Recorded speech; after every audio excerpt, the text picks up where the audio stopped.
G'day, welcome to the northeast coast of Australia. This is just north of Cairns, about 1600 kilometres north of Brisbane, and this is where I'm working this week.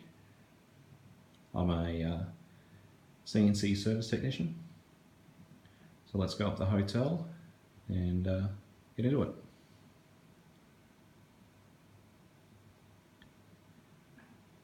So this is what I carry. Basically got a laptop bag. It's not just a laptop bag, it's got all sorts of stuff in it. And I have a hard case, which I have all my tools in, and anything that basically can't be broken easily, I put in there. So let's open it up and I'll show you what's inside. Alright, so what's in the laptop bag first? My laptop does not have a built-in CD drive, so I carry just a cheap chintzy one, just in case. Decent quality multimeter. This is basically comes out when I don't trust the meter that I have in that case.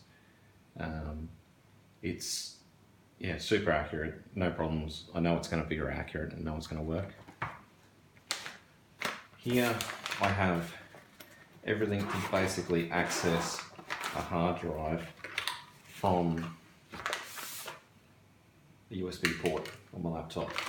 So a lot of the work I do is PC failures, all sorts of stuff like that. So everything to access the new solid state drives and the old school, and even some old school drives in here, just to get me by. A hard drive. This is where I put all my machine backups. I like to copy everything, that way you can't trust the customer basically. You got to make sure you have a copy of everything just to protect you from having to do a lot of hard work to fix it up later. So the hard case, like nitrile gloves, just so I don't have to wash my hands so much basically. I don't really care about grease, it's just so I don't transfer grease from one part of the machine to whatever. Cheap measuring tape, something we can throw away if it gets, I'm not worried if it gets lost. Some terminal strip, just for bridging something so I can prove that that's the fault basically. Some good quality tape, mostly just for crap on the road that you got to do basically. Just your bag has problems, some issue like that, there's always some fucking problem you got to fix up. I have this vest because it's fucking Australia these days. Big wide mouth adjustable spanner and a soft blow hammer. I don't actually carry a decent large hammer. Everywhere I go has a hammer. I never have any problems. So I just carry a soft blow just for moving stuff a little bit, and if I need to move something big time, I get the borrow the customers the hammer, and it's always going to be within 5 steps away. I'll find a hammer. I have a whole bunch of cable ties. You can steal this idea if you like. It's just a tool roll. I just put cable ties in it, and you know where they are, you know what size you want. Roll it back up and play ball. First aid kit. A lot of the time I walk into a customer and I'm working straight away. I introduce myself and I'll be fixing the machine immediately. You don't have time to fluff around working out where stuff is, and I like to just be a little bit self-sufficient where if I do cut my finger I can just walk back out to the car and fix it. Alright, now what I actually walk into the customer with, everything you've seen before basically lives in the car, only comes out when I need it, and this is where the work is done basically. So it weighs about 12 kilos, it's not very big, I think it's about probably 14 by 12 inches, maybe 5 inches tall. As I said, 12 kilos, what that is in imperial I wouldn't have a clue. I don't know, about a 2-year-old baby, something like that. And this is where the work gets done basically. So what I have is up the top basically screwdrivers, my verniers, there's a mirror there, a couple of picks, things like that. All the pliers along here, Allen key sets, you know, Stanley knife, all the basic easy to get to stuff. And then underneath I have spanners, my disposable multimeter, basically the one that cops all the hard yards, couple of little specialised tools, you know, circular pliers, shit like that, and then basically sockets here. What you're going to notice in here is the distinct lack of imperial. Everything that I work on is metric, and if it's imperial, it's normally like an air fitting or something like that, and I just get the adjustable spanner on it and do it like that. It's not worth me carrying all that extra weight just for the fun of it. So let's get this open. Well, I won't open it, sorry. I'll go through and show everything and why I picked that. Everything in here needs to be there, and I try and get the best I can for that job. So my Phillips screwdrivers and the two flathead screwdrivers, this brand, Whistle, something like that, it's a Japanese brand. This is an Impact Phillips. Very rarely use it, as you can see, but it's just so nice to have that. And also I think it's the Japanese standard, and it just seems to fit everything a lot better than any other screwdriver. It's about $40 this screwdriver alone, so it better be good. But in Australia, you've got to spend a fortune on tools to get decent ones, and you're not going to buy stuff locally. Like, I had to import these from Japan for crying out loud. Like, it's so hard to get stuff. But also the nature of being a tech that flies a lot, I also see a lot of the world, and I get to buy tools from all sorts of places. So that's why I picked those. So the smaller Phillips, I think it's a number 1 or whatever, not Impact, just the standard, but I never need that Impact much anyway. So some basic electrical, I use this just in case I'm touching something that might be live. I've normally tested it, but just for double safe, I use those, and a flathead. Now these I use for the terminal strips. Basically, I've got 3 different sizes. I think this is a 3. I think this is a 4. No, sorry, that's a 3. Well, both 3s apparently, but different lengths, I guess. And this is the smaller. I think it's a 2.5 or something like that.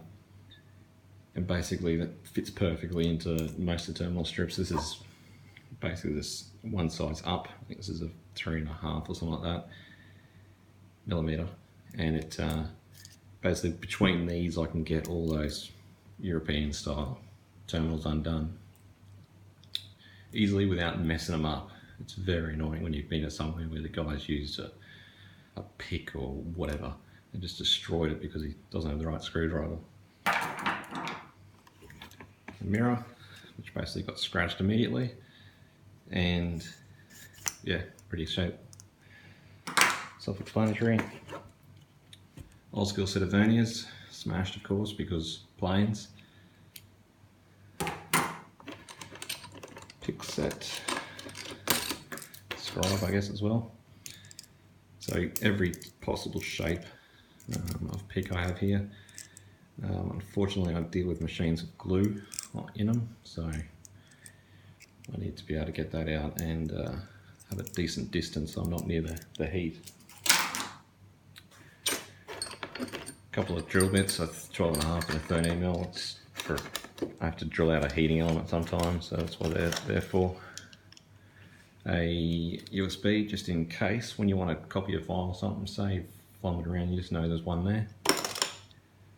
The drill cabinet opening, every possible arrangement. My safety lockout keys. I actually print these out on the 3D printer myself, and every possible one I normally deal with. Decent scraper, so razor blade scraper. The old heavy duty scraper for getting shit off stuff. Steel ruler. I have quite a few different Allen keys in here. Basically these are ones that I know are in very good shape. So if I know I'm going to be touching an Allen key that's a bit rusty or whatever, I get it with these ones. You'll see I have a bunch of Allen keys that are modified and everything. Basically that's why I have two sets of Allen keys here. The ones I don't modify, I know they're in good shape. And the ones I get the grinder out and modify if I have to. This is Italian-made machinery I'm normally working on, and it's just tough to get into places sometimes.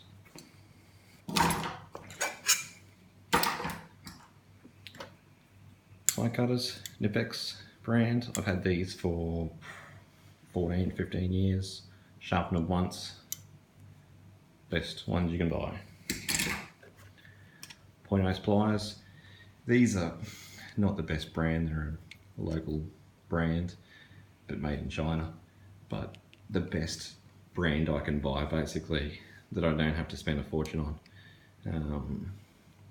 Nipex pointy noses are like $90 for the best ones, and you can't buy them without the insulated handle, you know, the 1000 volt safety handle, and it's just a pain in the ass. So it's the best ones I can find, and you can see they're pretty chewed up.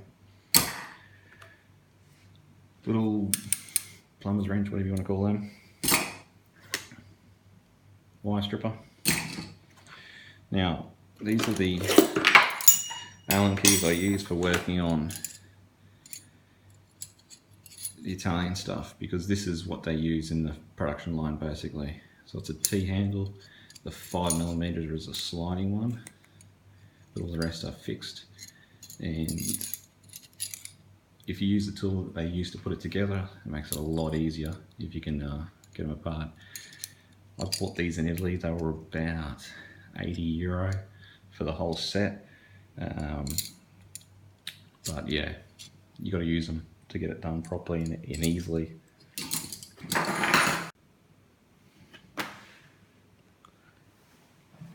So up here I've got the small, basically screwdriver set, Phillips going right down to small, and flat going right down to super small as well, just for opening up electrical components and whatnot. Feeler gauges, I don't use these as just feeler gauges, these are also my shim set, so it's just a cheap feeler gauges that you can, if you need a shim, you pull it out, use it. Test pen, whatever you want to call it. Good quality Stanley knife. Full tang scraper. See, it goes right to the end. And it's also quite flexible. I find that helps. If you have one that's super hard, it just wants to dig into shit and annoy the hell out of you. Circlip pliers, just cheapies, but they seem to be the best that I can buy, which is quite hilarious. This Forge band is a Queensland only brand. From Queensland Trade Tools. It's so cheap. This is like $6 or something, and they just are so awesome. They never break off. You get the expensive brand name shit, and they bend and fuck up. Engineer square, just a square that I know is square basically. A laser pointer with two different styles, a flat and a point. I have machines with safety curtains around them basically, and you need this to be able to line up the beams going across, because they'll go through like 3 mirrors sometimes, and you know, it's just a lot easier if you can just point this down through the mirrors, you see where it's going, and I can get it done in probably 5 minutes, where I see other techs for hours trying to get the bloody things lined up. Good rechargeable torch, just USB chargeable. It's got either bright or not as bright, and that's all you need. You don't need flash, you don't need all that crap. Loctite. This is that gel paste you want to call it. Seems to be the best, doesn't leak, that's the main thing in the kit. A don't care center punch, and one that I know has got a good pointer on it, and it seems to be the best solution for me.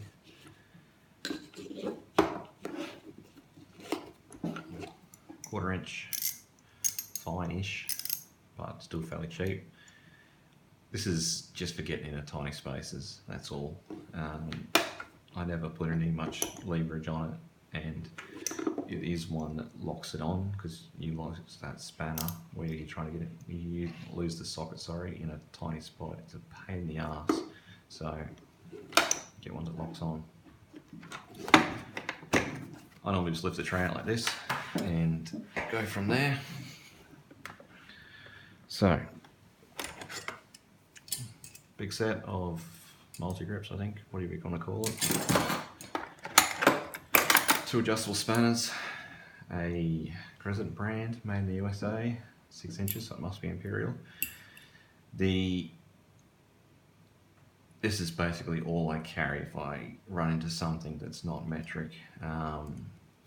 And a good, I love this adjustable spanner actually.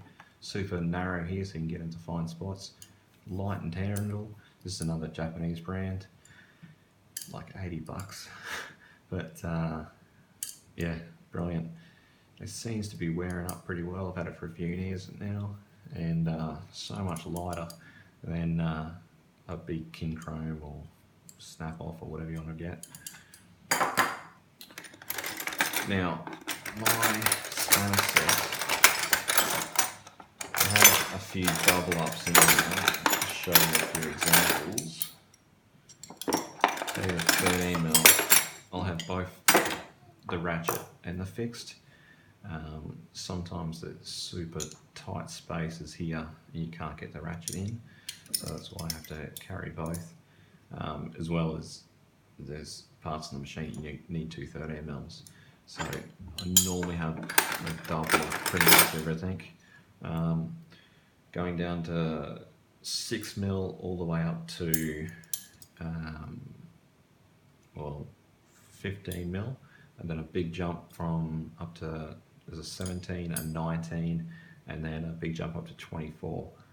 All the sizes in between I never used, so they came out of the kit. 24 is the leveling feet normally, and a few other big components, so a big strong one. This is again is a Force brand, which is a Chinese, but seems to be very good quality. And not shiny. I don't like the shiny ones.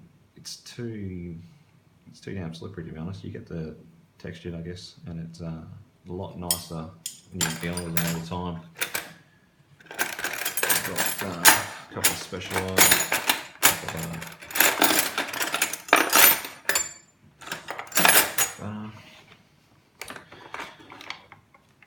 multimeter.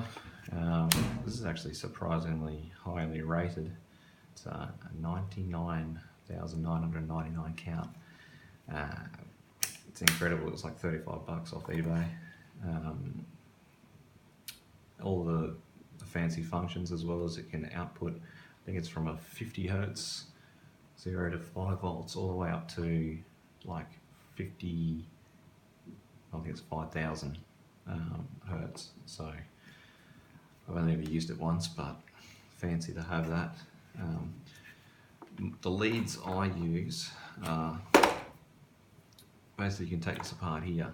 So if I need to make a jumper, I can actually just, you know, do this sort of a thing, and then I have a jumper light basically. If I want to put power down something. I also have the clamp on ones. So if I'm working on just trying to find power somewhere, I'll just clamp this on the frame, I've got a ground, and then I can just chase the 24 volts around. I've also got this style clamp on to just slide on to the leads like that. A shitty pair of circular pliers, but sometimes you'll need an inner and outer, and it's easier if you like an inside and outside style. It's easy if you just carry this set, cut the cable ties, flip it around, and put a ball. I forget what you call these, to be honest, but use them every so often, but if you don't have them, you're screwed basically.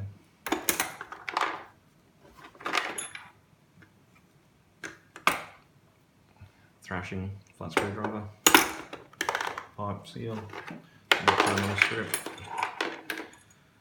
driver bits. So, ratchet set I carry. Driver bits, an adapter to go to the 1/4 inch for the driver bits.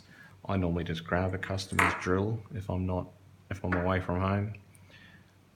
If not, I've got a driver in the car that I use for those. Adapters from 1/4 up to 3/8. Why I've got so many, I don't know. This is pretty handy. It's got a magnet basically on the end. Save carrying a whole huge magnet pickup tool. You just click this on the end of a extension and play ball. Uni joints. I've got one of them is one of the shorter extensions. I think this is probably what, 3 inches, 2.5 inches. The 100mm, I reckon. This has got that wobble end, I think they call it, on it. Whole bunch of extensions, just any combination you need to get the right length to get in there. Sometimes, as you saw earlier, it's the smaller ratchet, 1/4 inch ratchet I have, and then I have a longer one. This is like 250mm long probably. Heaps of leverage, the most leverage you could put on a 1/4 inch without breaking it basically, and it's fine tooth as well, so really good tool actually. And normally if I can't get it undone with that, I give it some heat and then I can get it undone. That's it. I don't bother carrying a big one because it's just too much damn weight, and it's rare that I actually encounter something that's hard to get undone. Most of the Italian bolts are super high quality and they just undo, unless they've been in, high tensile bolt into aluminium, exposed to water or something like that. Maybe it might be a bit hard, but normally I can get them done with those. The hex drives to 3/8, you see most of I use is 3/8, as I said. These are like stronger and not as prone to breaking. But as you can see, they're all different brands because that's basically what's I've had to stick with. Some shit out of America, some local but Chinese made stuff, but chrome. All sorts of brands. I think there's there's a Husky, all sorts of brands, but seem to be stronger ones. And if I only got a fine spot, then I get it with the 1/4 inch drives. So it's got a 10mm, 10mm down to 3mm, everything in between, and a couple of double ups, just to be safe. If you break one, you're not dead in the water. Sockets, the long ones where I need it, but short ones everywhere else basically. From 14 down to like 4mm. As I said, most of the stuff I touch, I don't need to go that small, sort of that big. Most of the Italian stuff, they'll put, 8 bolts where you could put 2, basically. So they'll put like heaps of 8mm bolts instead of putting, 2 20mm bolts, basically. That sort of design. And I don't mind it actually. I find it's pretty good. You don't have to carry huge stuff around and sort of go from there. The other thing I carry is basically what's in my pocket. So, shitty pen, because if you have a good quality pen, someone will thieve it. A very fine point Sharpie, and then just I think they call them fine points actually, but that style in blue and black. The blue I use for marking out basically. I don't carry any of this mark out paste, any of that sort of shenanigans. I just use blue pen. Blue Sharpie seems to work the best for me. And it's in my pocket, not leaking. Just a fairly cheap, but it's also fairly durable torch, and a good quality pocket knife, but not too good that you're afraid to use it. I think I get these straight out of America, but over here they're about 150 bucks. I can get them out of America for like 25 bucks US.